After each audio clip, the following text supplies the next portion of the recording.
Mississippi State is quite as good as maybe we expected, national champions. What have you seen from them this year? Well, I haven't watched them but a couple of times, a few innings here and there. I know they're very talented. You know, they've lost some games, but I wouldn't say they're not as good. You never know how the season's going to play out. Obviously, they were really good last year, and they finished unbelievably well. They had some rough days last year, as you remember, but it didn't seem to bother them a bit. So, you know, we're definitely not looking past them. They're a great team, and I'm looking forward to having a really good crowd this weekend, probably for the first time now that basketball's over, that we feel like we'll be really loud here. Looking for a great atmosphere. I know the players are excited. I know Landon Sims went down for them. That was a big loss. How have you seen them kind of maybe fill that hole? You know, I mean, you can't replace him. Like you say, you just kind of try to fill it in and hope some guys step up. And I feel like we're in the same position with Paulette, and I'm sure there's a lot of programs across the country that have the same issues. You just gotta move on. Braden Webb has had kind of a sudden turn for the better at the plate, and I'm just curious what you think has gone better for him recently, or what's going on there. Yeah, I mean, you guys have heard me say it a lot. We've always seen his talent. His fall was incredible. He was probably one of our best hitters and probably led us in home runs, and he's always been a really good defender and really good arm. So I just think it's once he got over the hump a little bit, confidence goes up, and gotten 2 big hits against Missouri that probably helped us win those 2 games. I know for sure one. And then he got the big double after a couple of guys left the bases loaded and no outs. Also had bases loaded 2 outs, and he got a big hit. And, you know, might not have won that game either. So I just think it's confidence, the skill's there. Hopefully he'll continue just to do what he does and play solid defense, be a tough out at the plate, and if you make a mistake, he can hit the ball out of the park. You mentioned Sims and Paulette both being out. You lost Paulette before the season started, before even preseason practice started. They lost him after the season had started. What does it do to a team, in terms of like the back of the bullpen when you lose your number 1 guy like that? And then is there an advantage to losing a guy before the season like you were able to do and prepare from a preparation standpoint? Yeah, I mean, you know, he was the back of the bullpen guy last year. This year he was their Friday night guy. So I'm sure the bullpen mindset is still the same for them because that's the way they were running it at the time. I mean, as far as, you know, if you go into the season knowing what you got, we found out a few weeks before the season started. We were in practice, though. We were ready to roll, and, you know, felt like Peyton was going to be right in the middle of our rotation, whether it was Friday or Saturday. And you know, you lose a guy that gets hurt and you watch before your eyes, you watch a guy get hurt.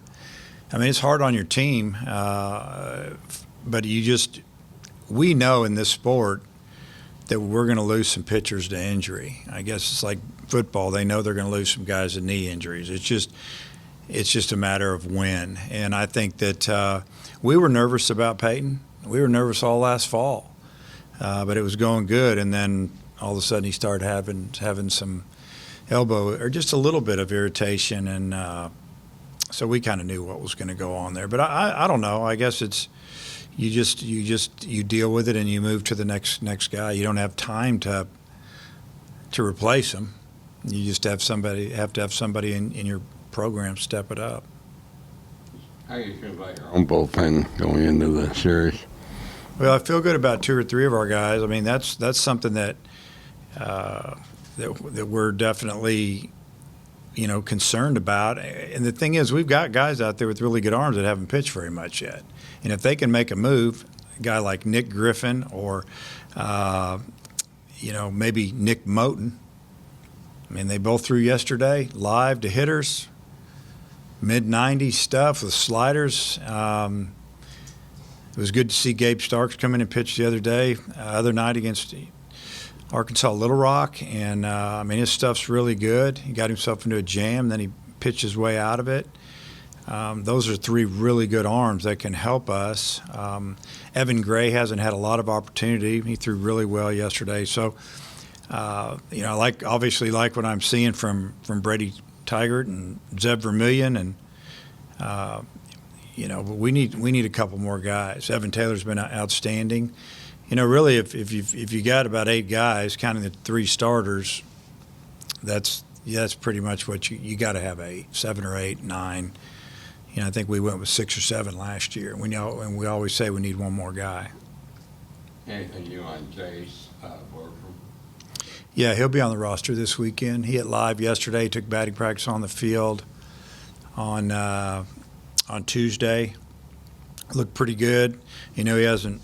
So swinging, he's fine. Obviously throwing, he's fine because it's his non-throwing shoulder, and he hasn't slid or dove or had any collisions. So I think he's on his way back. I'm not sure if I'll start him or play him or what, but I don't know yet. We'll see how the workout goes today.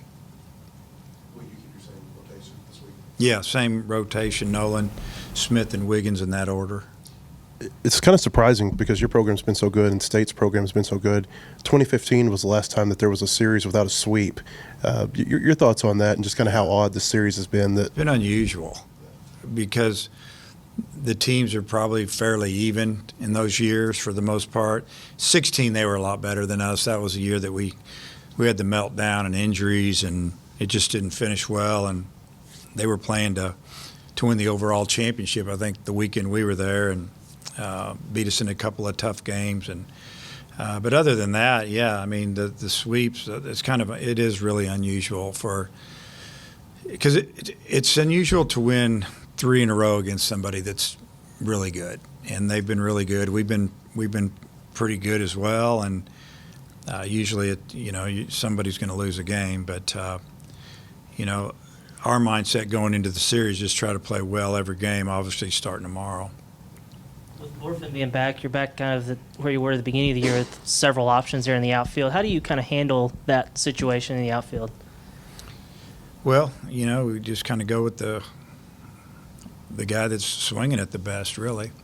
And then if you need to make a defensive replacement, but I really feel like Jace's a pretty good outfield. You got Gregory, he's been an on-base type guy and laid down big bunt or gets on base with a walk or hit by pitch, and he's a pretty good outfielder. Made a really nice play at Missoula the other day, close to the fence. And, obviously I feel like Webb he's our best center fielder, and whether he hits or not, I'm probably playing him because it's a defensive thing there. It's kind of like having a catcher. You hope he hits, but if he doesn't, he needs to catch well.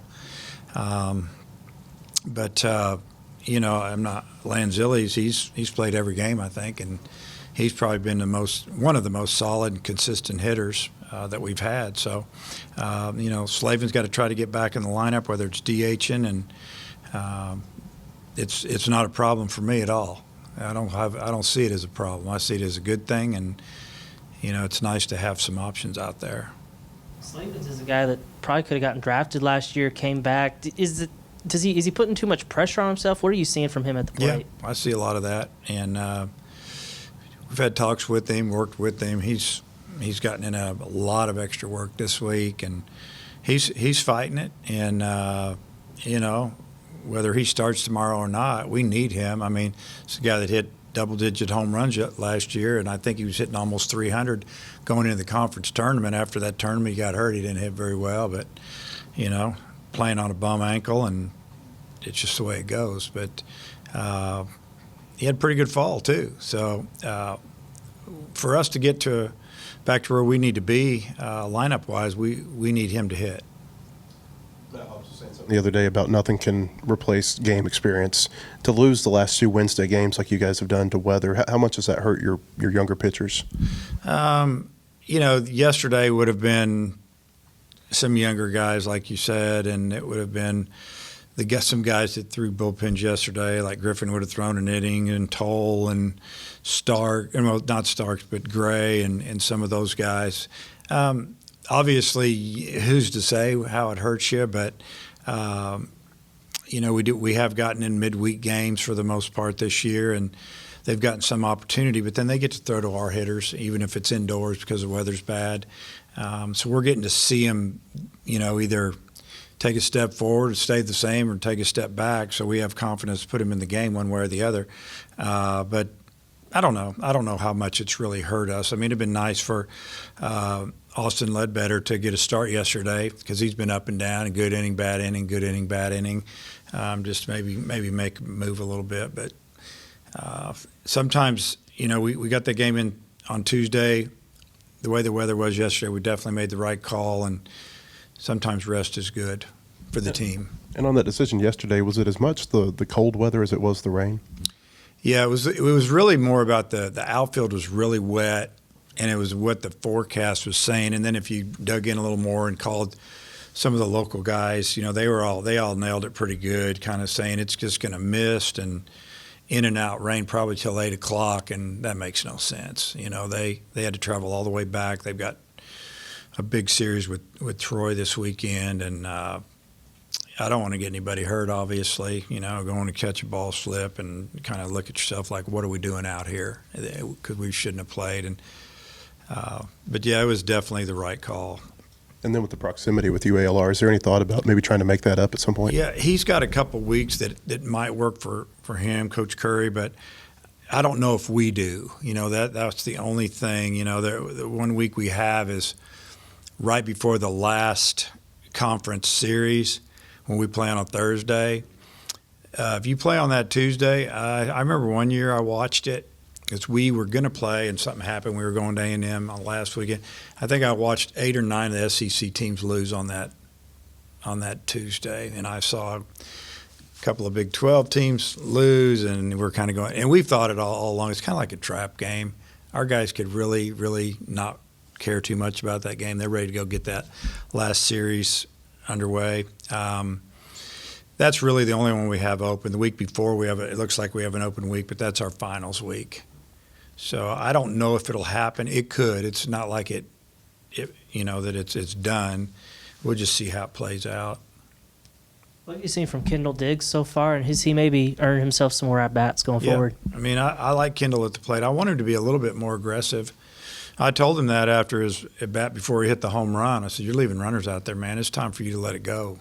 You need to drive in runs. You've had some opportunities, and, just tried to get his attention a little bit, so to speak. And, he went up there and he attacked a high pitch and clubbed it the other way. And, at a minimum, he hit it good. And the wind helped him, obviously. But it was good to see him, hit a 3-run homer, big smile on his face, and maybe that'll get him rolling. But he does deserve to swing the bat more because he hits the ball well in batting practice, scrimmages. So, yeah, he's another really good option for us.